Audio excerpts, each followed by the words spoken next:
इथं गरा घेतलाय कारण मला गऱ्याचे शंकरपाळे करायचे, खाऱ्या शंकरपाळ्या. तर त्यासाठी मी एवढा असा सगळ्याच घेऊन टाकते. आणि यामध्ये आपल्याला तुपाचं मोहन घालायचं आहे.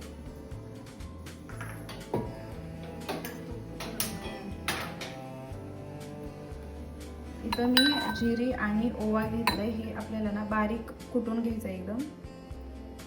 आणि इथं मी ना हे तडका पॅन ठेवला आहे गरम करायला. मी आता हे कॅमेरा सेट करते जरा.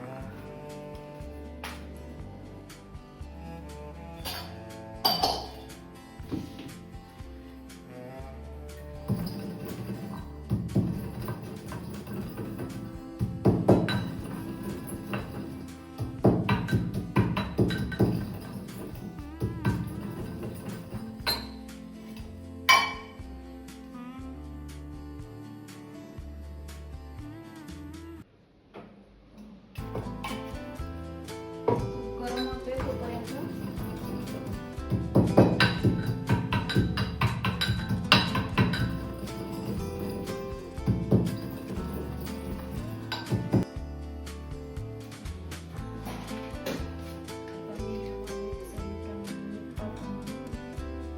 आपल्याला चाट मसाला पण टाकायचा आहे, त्यामुळे मीठ थोडं वेगळंच टाकायचं.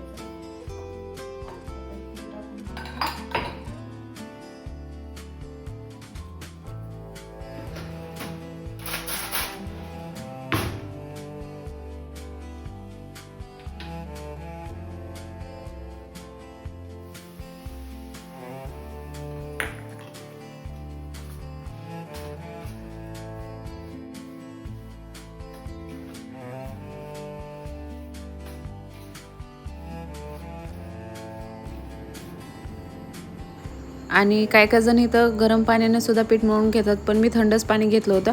हवं तेवढं ना आपल्याला म्हणजे थोडंसं घट्टच करायचं, म्हणजे जरा क्रिस्पी होते. तर मी तसं पीठ मळून घेतलं होतं आणि 10-15 मिनिट ना रेस्ट करायला ठेवलं होतं. त्याच्यानंतर ना इथं मी डाळ भाताचं कुकर पण लावलं होतं, कारण खूप लेट झालं होतं. म्हणजे लेट म्हणण्यापेक्षा खूप कंटाळा आला होता मला.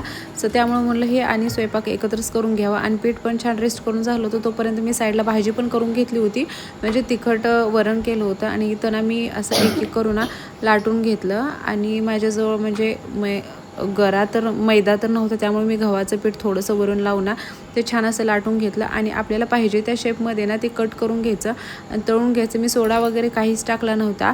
आणि ह्या रव्याच्या असल्यामुळे ना खूप हेल्दी होत्या, म्हणजे हा बेस्ट ऑप्शन आहे जर मुलांना ना स्नॅक्स वगैरे फिरायला जाताना घेऊन जायचं असेल तर. व्हिडिओ आवडत असेल तर नक्की सबस्क्राईब करा आणि